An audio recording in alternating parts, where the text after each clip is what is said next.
Hello students, आज हम time ना वेस्ट करते हुए ये वीडियो को स्टार्ट करने वाले हैं। इसमें हम बताने वाले हैं आपको कि आप एसओएल की जो एग्जाम्स हैं सिक्स सेमेस्टर के जो लास्ट ईयर है उनके लिए बेसिकली वीडियो है, मेन है।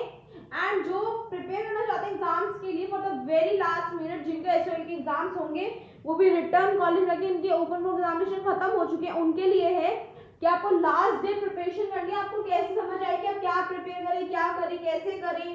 अगर आप एसएल से जाके बुक्स ले आए, वो तो बहुत सारी बुक्स होती है, मैटर बहुत होता है उसमें, लास्ट मिनट में वो पढ़ना, लास्ट डे में वो पढ़ना like impossible task for you.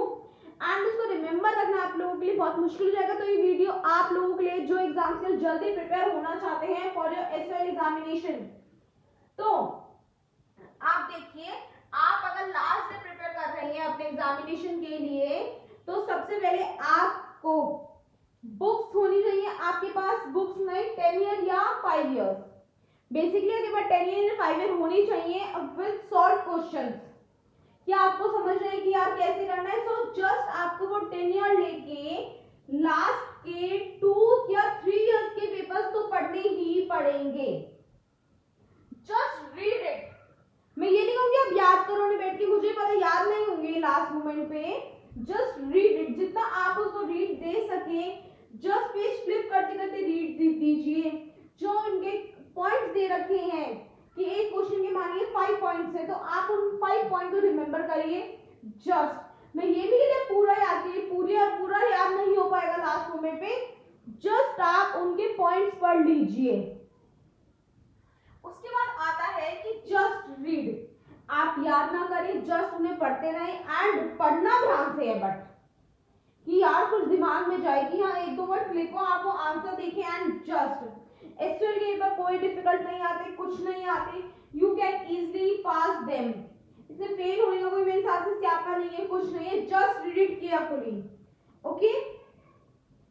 Right right it in your own language. आप उसकी जो लैंग्वेज रिटर्न है उसको याद रखने की कोशिश ना करें, आप उसको बस अपनी लैंग्वेज में पेपर में लिख के आए कि पूरा प्रोसेस है। आपको समझ आ गया क्या प्रोसेस है? आपने 2-3 बार जस्ट रीड किया, नॉर्मली आपको पता चल गया कि ये प्रोसेस है।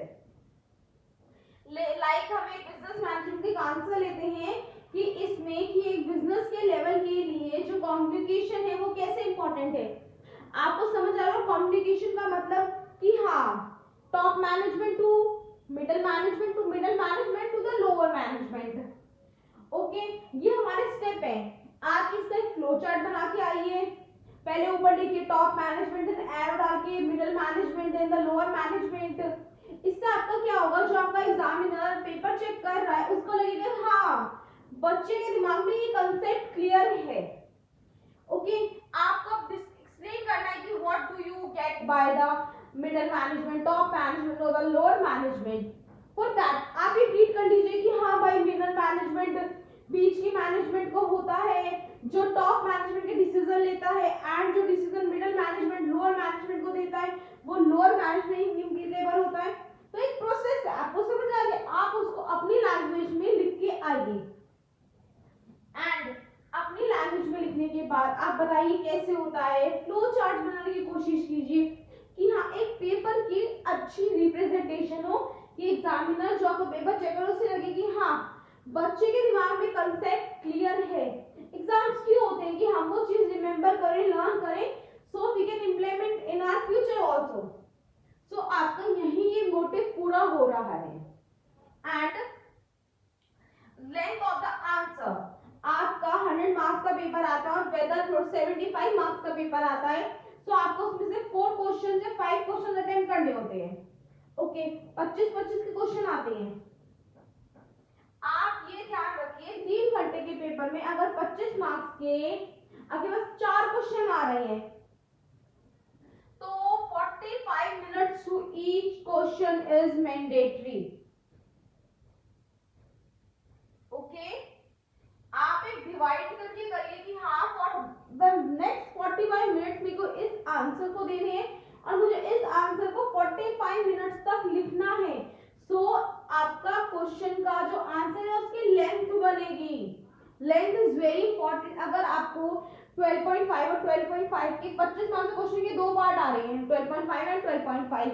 आप उसके अंदर मैटर लिखो, मैटर कि हाँ बच्चे को इतनी नॉलेज है। इतना मैटर याद करना कोई याद नहीं करता, इतना मैटर जस्ट सब एक एक्सप्लेनेशन से अंडरस्टैंड करते हैं क्या टॉपिक है एंड अपनी लैंग्वेज में ही लिखना है आपको वो आंसर। आपको कोई लैंग्वेज बुक की बुकिश लैंग्वेज और आपको मतलब एक प्रॉपर नोट्स प्रिपेयर करके नहीं लिखना, जस्ट आपको अपनी ही लैंग्वेज में वो आंसर को एग्जामिनर के आगे रिप्रेजेंट करना है एंड रिप्रेजेंट एक अच्छी तरीके से करना है कि यार आप एक क्वेश्चन है कि यार मैनेजमेंट का क्या रोल है, आपको पता है मैनेजमेंट का रोल, लाइक हम पहले वाले क्वेश्चन में थे, हम कम्युनिकेशन की बात कर रहे थे। अगर आपका कोई क्वेश्चन आया कि आप हमें कम्युनिकेशन एक जो बिजनेस या ऑर्गेनाइजेशन में वो एक्सप्लेन करें, सो आप पहले बिजनेस को एक्सप्लेन करो, देन आप कम्युनिकेशन को एक्सप्लेन करो। ये कम्युनिकेशन क्या होता है? The conversation between two persons और a group of person. Okay, आपने कम्युनिकेशन को एक्सप्लेन किया, आपने कम्युनिकेशन और मैनेजमेंट को एक्सप्लेन किया, आपने कम्युनिकेशन का क्या क्या बेनिफिट है, क्या क्या रोल है ऑर्गेनाइजेशन में, ये एक्सप्लेन किया।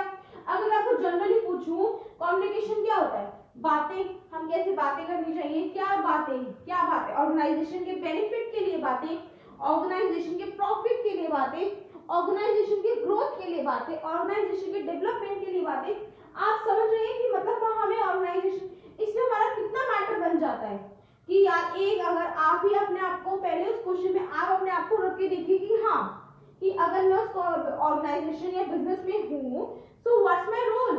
अगर उसकी मैनेजमेंट से आप क्या चाहते हैं कि यार हाँ आपने लोग बहुत सारे रखे हैं for the betterment of the company, तो वो आपके कंपनी के बेटरमेंट के लिए काम करें जस्ट। ओके, आपको उस क्वेश्चन को देखना है, उसमें खुद को रखना है and just right it down your inner feelings towards the question कि यार हाँ एक मैनेजमेंट होनी चाहिए, एक अच्छी मैनेजमेंट होनी चाहिए, उसके साइड से हम अपने एम्प्लॉयज रखें, एम्प्लॉय काम करें।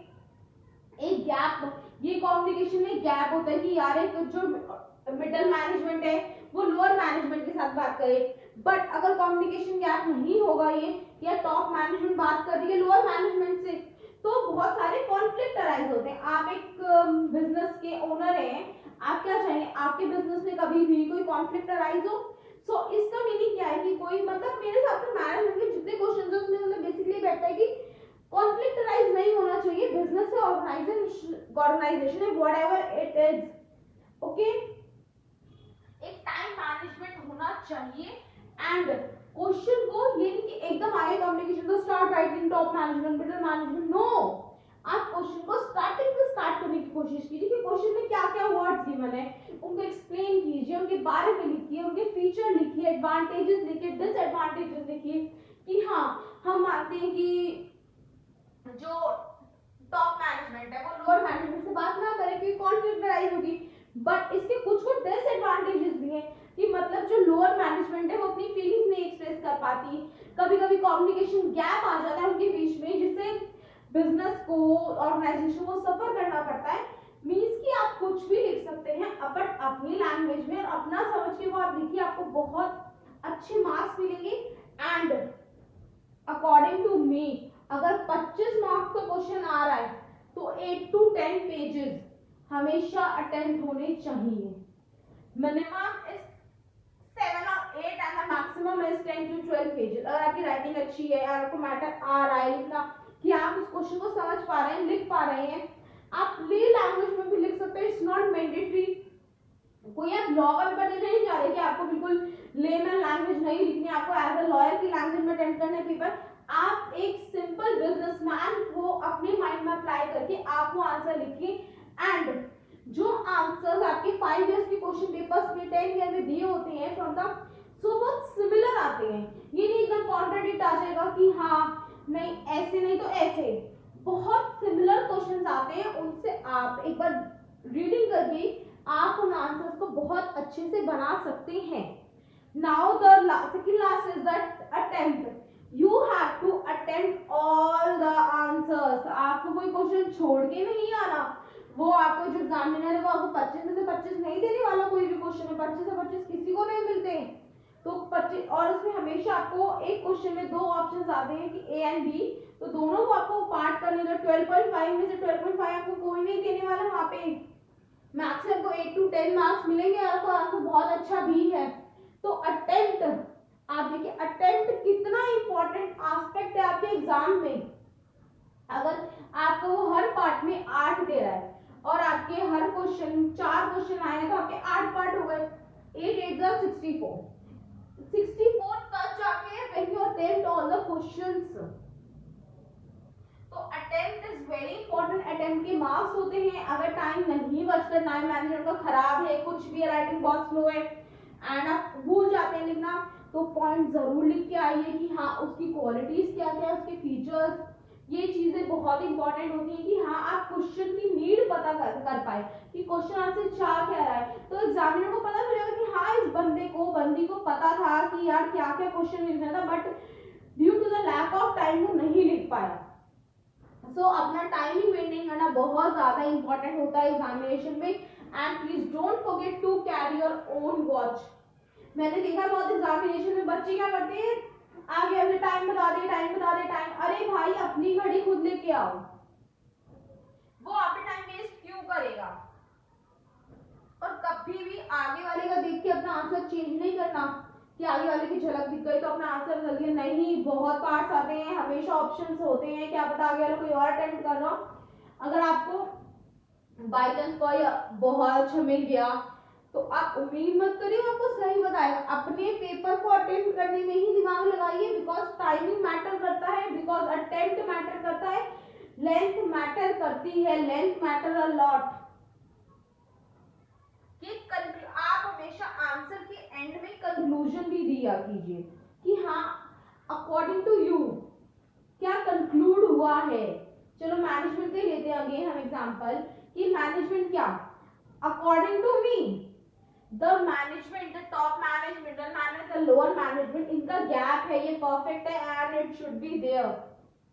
ये मैनेजमेंट का गैप ही ऑर्गेनाइजेशन के बेटरमेंट एंड ऑर्गेनाइजेशन के प्रॉफिट और डेवलपमेंट में हेल्प करता है। तो एक कंक्लूजन आप अपना भी लीजिए कि हाँ आप इससे क्या समझते हैं, अकॉर्डिंग टू ये सही है या गलत है। हर सिक्के के दो पहलू होते हैं, मैनेजमेंट के दोनों पहलू है कि एक पॉजिटिव में नेगेटिव में, but it depend to you कि आप उससे क्या समझते हैं, आपके अकॉर्डिंग क्या है। Okay and very all the best for examination. जिनके ओपन बुक एग्जामिनेशन है वो भी अपनी प्रिपरेशन करें, बिकॉज इन डेप्थ क्वेश्चंस आते हैं एंड इट्स नॉट कंपल्सरी कि आपको हमेशा गूगल में मिल जाए, बिकॉज जिनके हमेशा सेम होते हैं ना उनको फर्क पड़ता है कि यार सबने एक ही साइड से कॉपी जस्ट पेस्ट किया है। सो आप अपना दिमाग भी प्लीज अप्लाई करके आंसर फॉर्म कीजिए। Okay and open book exam में किसी को भी किसी तरह की हेल्प चाहिए या रेगुलर के बच्चे हैं जिनके ऑफलाइन एग्जाम होने वाले हैं उनको भी किसी की हेल्प चाहिए, ask me in the comment section. And video ने किसी भी तरह से आपकी हेल्प की हो please subscribe my channel and hit the like button. Thank you and all the best for your exams.